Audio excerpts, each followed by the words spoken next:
after 7 weeks of watching Star Wars Skeleton Crew, I have finally finished the series, with Episode 8 entitled The Real Good Guys. I have to honestly say that I really enjoyed this series. I think Skeleton Crew is what Star Wars needed. It needed a breath of fresh air, especially after The Acolyte. The Acolyte was just awful. I know very, very few people who actually will applaud that show. There are very few positive reviews for it. The Acolyte was not good. It ruined any confidence I had in Star Wars making better decisions. I was like, no, there's no way the films are going to be any better if they think this is okay to produce. But Skeleton Crew, oddly enough, was a breath of fresh air. It was what people were calling it. It was fun. I enjoyed every single episode. Sure, some episodes dragged a little bit. Maybe some plot threads weren't answered the most tightly. Maybe the show isn't perfect.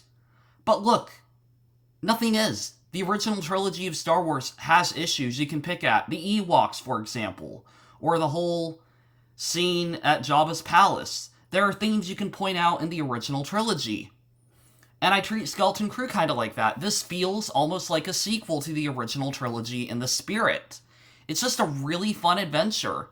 There's no issues that make you feel uncomfortable. It's just fun Star Wars. And you're watching these children that are going on this quest, on this adventure in the broad galaxy, and it's really, really fun. And Jude Law does a great job with his character of Jod, or Crimson Jack, whatever you want to call him.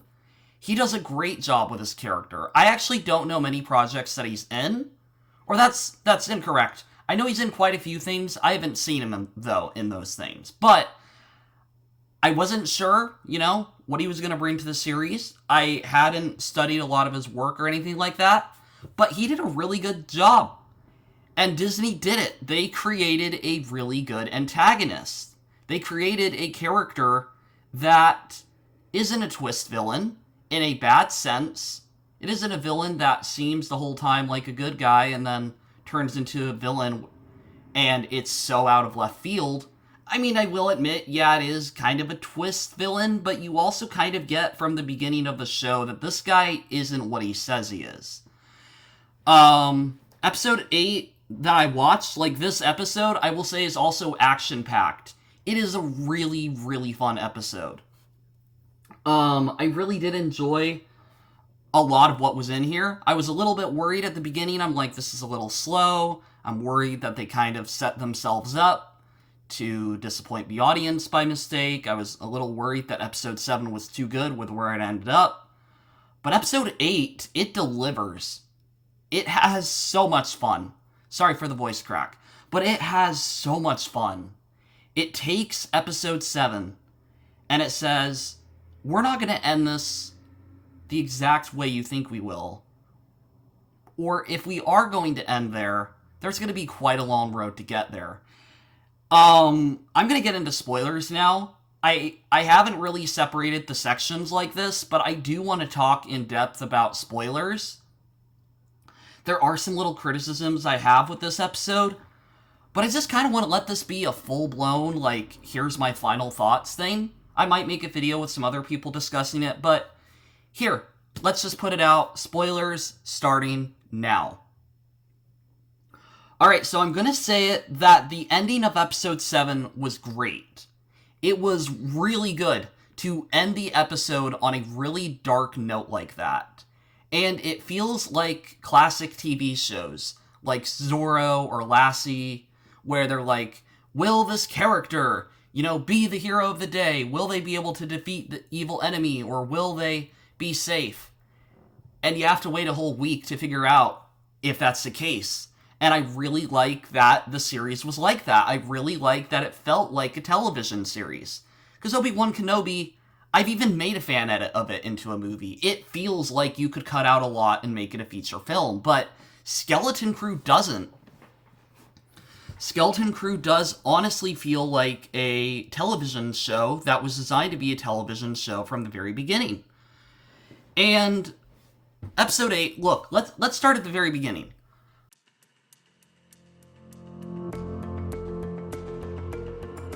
Basically, this whole episode is a tension episode. Jod manipulates the entire episode. The entire episode. He does not simply kill everyone and call it a day. He tries to trap everyone. All 4 of the kids that have been traveling with him are basically put in a tight spot. He starts off the episode by saying, "I'm not going to kill you. I am going to let you live if you do what I say. And I am going to make sure you do what I say by literally having my droid watch you. By having all these droids watch all 4 of them, basically like a security camera. And I'm going to go to the Supreme Intelligence, and I want Fern and their mother to come with me, and we'll go do this." And they go to the Supreme Intelligence, meanwhile Wim and his father are kind of at their place, just kind of having a dinner. And the whole scene here basically is Jod meets the Supreme Intelligence. It happens to be a computer, or a droid. I don't know exactly what it is, but it's basically like some Wi-Fi kind of machine. And he's just like, you know what, I'm going to destroy the entire thing, which wipes out the entire the entire planet's power. Basically creates a blackout.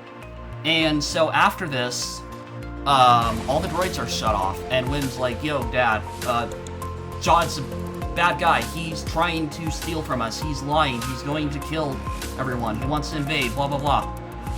And so they go out on a quest to try and stop Jod. But then their ship doesn't work. And so the girl with the droid parts, I forget her name, I'm sorry, and Neil come on speeder bikes, and they're like, "Hey, we have a plan. What we're gonna do is we're gonna go out of the barrier and tell the owl lady, who we met a few episodes back." They don't say this exact quote, thank goodness. We're gonna go tell her, though, that we need help and to call the Resistance, because she said we can call her if we need her help. So what happens is, Wim and these other kids and his father are all going to try and stop this. Meanwhile, Fern and her mother are just trapped with Jod. And he isn't like Kylo Ren in where he's going to kill them just because he is a Sith. Because he doesn't ever become like a Sith. What he does is he is manipulative. Any chance, any opportunity they take to try and talk or scheme, he doesn't outright just stalk them, but he lets them know he's around. For example, they scheme about a plan, how they could go, like, call this system, or I'll make a run for it. And then Jod basically shoots his blaster and is like, "I hear you scheming." And it's just kind of a cool reminder, because it's like the writers are smart enough to know, yeah, no, he actually knows what's going on. He's not going to be fooled by people whispering. But then basically, Wim and his father come up, and they're like, "Yo, you're done. Like, I called the Jedi. They're all coming." And Jod just kind of plays with them the whole time, basically being like, "Oh, the Jedi? They're all dead. They've been dead for thousands of years. I once was watched by a Jedi, and she was brutally murdered in front of me." He's basically like trying to give a sob story. But things happen, and it ends up with the droid girl. I'm sorry, I forget her name. I remember the other 3, I forgot her name. Basically, she gets outside the barrier, she makes the call, but there's an issue. They can't get through the barrier. They can't get through the barrier, the X-Wings, or anything like that. She tries to tell the owl how they can bypass, but she's shot down. And so her ship comes crashing down, and we don't know what's gonna happen. Jod's like, "You see, this didn't have to happen." And there's this really tense moment where it's basically like, he's gonna, he's got control, he's gonna start enslaving everyone, he's gonna start blowing up the whole planet. And then they have this really cool scene where, Jod has his lightsaber at Wim's father's throat. And he basically tells Wim, You pull the lever to disable the barrier, and I will kill him. Basically toying with him the whole time. Like, if you do this, if you save everyone, if you shut down the barrier, I will kill him. And so Wim's kind of like distraught. He's like, I can't kill my own father by doing this. Like, I can't let him win, but I can't just stand here and do nothing. So they're basically kind of trapped. So basically, I forget how it happens, but Jod ends up losing the lightsaber. There's a distraction, and he ends up dropping the lightsaber. And so he's just about to kind of like go ahead and, you know, do whatever. He's like, oh, you can't use your lightsaber, like, you're too weak. And I'll be honest, I kind of wish Wim had used his lightsaber. I kind of felt like the series was building that up. He didn't use it once other than igniting it. But basically, after Wim and his father are kind of, you know, sitting together and they're like, I don't know what to do, Jod's turned, looking at something, and his father basically goes and attacks him. And they have a fight for the lever, and then Wim and Fern are basically fighting to ignite the lightsaber, but they can't because Jod keeps using the Force. But then he's also trying to stop Wim's father from flicking the switch to get rid of the barrier. And Fern basically pleads that her mother would do something, and so she comes out of nowhere, pushes the handle down with both of them. And that's basically it for Jod. That's basically it. They don't actually kill him. They leave it very ambiguous to what will happen with him. And I will say that is the one thing I didn't like. Because I know what they want to do is set up a Season 2. But they aren't going to. The numbers aren't here for it. I really like Skeleton Crew, but it just hasn't had the best numbers, and so I feel like by setting up a Season 2, by basically not killing your main antagonist, it's going to create problems. But then again, they could always come back in the Mandoverse somehow. But a couple other things happen. The X-Wings get there after the barrier closes. You know, all the X-Wings start blowing stuff up. They realize that the girl with the robot ship basically is fine. I feel really bad calling her that. I just genuinely forgot her name. But basically, she's fine. Everything's fine. And they're going to move on. And they just kind of fade on the moon. You see a shot of the sky. You see them all together. And you see Wim kind of looking into the galaxy. And it just ends. And by the end of it, I'll be honest, I thought it was really good. I really did.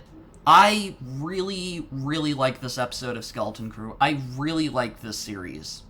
It was a fun Goonies, Indiana Jones style adventure. It had heart, it had intensity, it had action. It felt like Star Wars.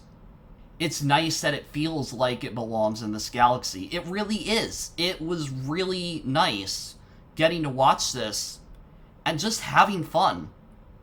And it was really fun watching Jude Law's character become a villain. I think we all knew that he was not what he seemed. Even if they tried to not give it away, it's kind of hard to when it's like, oh, you know, he has the Force and he's this mysterious character. It's really hard to not hint that he is not what he seems. It's really hard to basically say, no, he isn't what you think. I kind of thought the whole time, other people I talked to kind of thought the whole time he was going to turn. But I really liked Skeleton Crew Episode 8. I really did. I think I honestly find this to be one of the most fun Star Wars series. So I thank you all for watching my review of Skeleton Crew, all 8 episodes of this. Well, maybe not 8 videos, but you know what I mean. What can you expect from me? I don't know, but I'll talk to you guys next time in a galaxy far, far away.